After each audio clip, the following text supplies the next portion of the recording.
আমাদেরকে রাজনৈতিকভাবে নির্মূল করে দেয়, আবার আমরা ইসলামী দল কিনা, ইসলাম অনুযায়ী চলি কিনা, এইসব কথাও তারা বলে। তো এগুলো যারা বলে আমরা তার প্রত্যুত্তর দিই না। পার্সোনালি আমি তো দেই না, ছাত্র শিবিরের দায়িত্বশীলদের আমরা এই দিয়ার ক্ষেত্রে বলেছি এইসব কাজ পেছনে থেকে যারা আমাদেরকে ঠেলে ধরে তাদের কাজ হচ্ছে পেছনে থাকে, আমাদের কাজ হচ্ছে সামনে এগিয়ে যাওয়া। পেছনের দিকে তাকালেই আমাদের সমস্যা।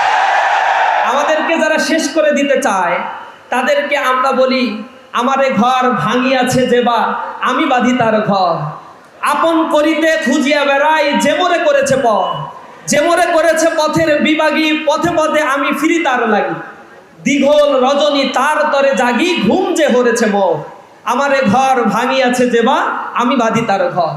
যে আমাকে ধ্বংস করে দিতে চায় আমরা তাদেরকে বুকে আলিঙ্গন করে নেই। বাংলাদেশ জামাত ইসলামীর মোহতারাম আমির, জাতীয় সংসদের সম্মানিত বিরোধী দলীয় নেতা, বিশ্ব ইসলামী আন্দোলনের অন্যতম সিপাহসালার ডাক্তার শফিকুর রহমান, উপস্থিত অন্যান্য নেতৃবৃন্দ, আজকে প্রোগ্রামের সম্মানিত সভাপতি মাওলানা আব্দুল জব্বার, উপস্থিত জাতির জাগ্রত বিবেক সাংবাদিক বন্ধুগণ, আইন শৃঙ্খলার দায়িত্বে নিয়োজিত বাহিনীর সদস্যবৃন্দ, প্রিয় নারায়ণগঞ্জবাসী, আসসালামু আলাইকুম ওয়া রাহমাতুল্লাহি ওয়া বারাকাতুহু। আল্লাহ রাব্বুল আলামিন কোরআন শরীফের সূরা হজের ৭৮ নম্বর আয়াতের মধ্যে বলছেন, ওয়াজাহিদু ফিল্লাহি হাক্কা জিহাদিহি হুয়া জাতাবাকুম ওয়া মা জাআলা আলাইকুম ফিদ-দীনি মিন হারাজ মিল্লাতা আবিকুম ইব্রাহিম হুয়া সাম্মাকুমুল মুসলিমিন। আল্লাহ রাব্বুল আলামিন বলছেন, তোমরা আল্লাহর রাস্তায় জিহাদ করো, হক আদায় করে জিহাদ করো, জিহাদ করার মতো করো। হুয়া জাতাবাকুম, এজন্যই তোমাদেরকে আল্লাহ রাব্বুল আলামিন মনোনীত করেছেন, বাছাই করেছেন। এই আয়াতের ব্যাখ্যা যখন প্রফেসর গোলাম আজম রহিমাহুল্লাহ তিনি করতেন, তিনি বলতেন আল্লাহ রাব্বুল আলামিন যেহেতু আমাদেরকে বাছাই করেছে, চোখ থেকে পানি পড়ে যেত তার। তিনি বলতেন, আল্লাহ তুমি আমাদেরকে আর ছাঁটাই করে দিও না। একবার এই রাস্তায় আসার পরে, হেদায়েতের রাস্তায় আসার পরে গোমরাহি যদি কেউ হয়ে যায়, তার মতো আর হতভাগ্য কপাল আর কারো থাকে না। এজন্য আল্লাহ রাব্বুল আলামিন আমাদেরকে যেহেতু বাছাই করেছেন, এবং নামাজের মধ্যে দোয়ায় আমরা আল্লাহর কাছে হাত তুলে প্রার্থনা করে বলি, আল্লাহ যেহেতু তুমি আমাকে হেদায়েত দিয়েছো, বাদা ইজ হাদাইতানা ওয়া হাবলানা মিন লাদুনকা রাহমা, আমাদেরকে হেদায়েত দেওয়ার পরে আর গোমরাহ করো না, আর তোমার রহমতের চাদরে আমাদেরকে তুমি আবৃত করে রাখো। আমরা ইসলামী আন্দোলনের যারা কর্মী হয়েছি, আপনারা এখানে সবাই আমার চাইতে অনেক সিনিয়র। আল্লাহ রাব্বুল আলামিন এই রাস্তায় আপনাকে আমাদেরকে আসার সুযোগ দান করেছে, জন্য আল্লাহর কাছে শুকরিয়া আদায় করি, আলহামদুলিল্লাহ। আমি কিছু নিবেদন এবং অনুরোধ জানাবো। এক নম্বর হচ্ছে, আমাদের এই আন্দোলনের এই পথটা অনেক কণ্টকাকীর্ণ। আল্লাহ রাব্বুল আলামিন খুব সহজ রাস্তায় আমাদেরকে এই পথে, জান্নাতের পথকে আল্লাহ রাব্বুল আলামিন সহজ করেন নাই, কিন্তু কর্মের মাধ্যমে আমাদেরকে এই রাস্তাকে সহজ করে জান্নাতের পদযাত্রী হতে হবে। এই কারণে আমাদের পেছনে যত আন্দোলনের পরিসর বড় হতে থাকে, তত ষড়যন্ত্র আমাদেরকে আচ্ছন্ন করতে থাকে। অনেককে দেখবেন তারাও ইসলামী আন্দোলন, ইসলামের কথাগুলো বললেও এই সমাজ ব্যবস্থায় তাদের উপরে যে পরিমাণে ক্ষিপ্রতা, তীব্রতা বিরোধী দল থেকে আসা দরকার ছিল, সেগুলো দেখা যায় না।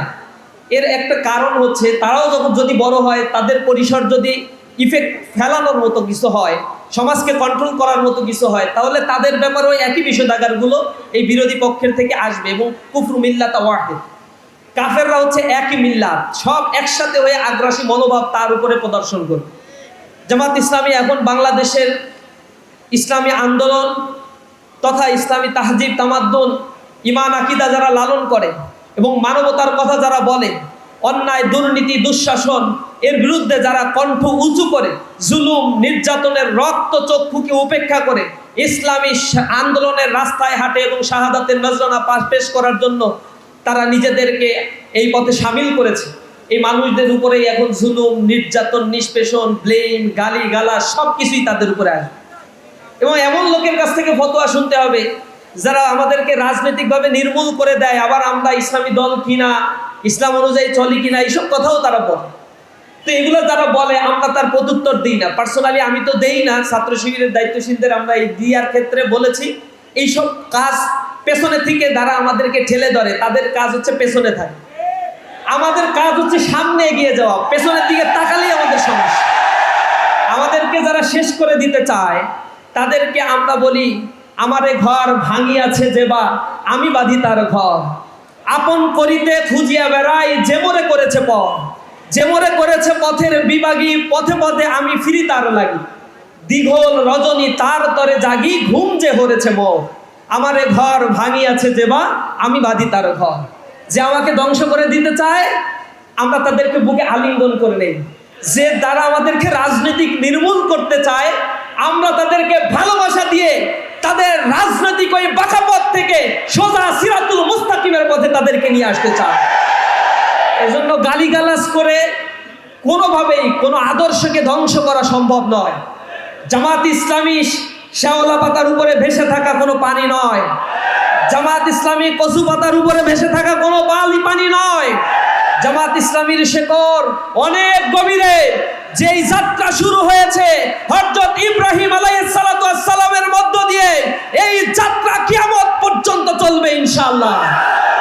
যদি কেউ বলে আমাদের পথের সীমানা কোথায়, আমরা বলি আমাদের পথের সীমানা সেই জান্নাতে যাওয়ার আগ পর্যন্ত এই গতিপথ চলতে থাকবে। উদয় অথবা অস্তের কোনো ক্রান্তি আমাদেরকে বিমূর্ষ করে তুলতে পারে না। শাহাদাত আমাদের আরাধ্য, তা বুকে লালন করেই চলার জন্যই আমরা প্রতিজ্ঞাবদ্ধ হয়েছি।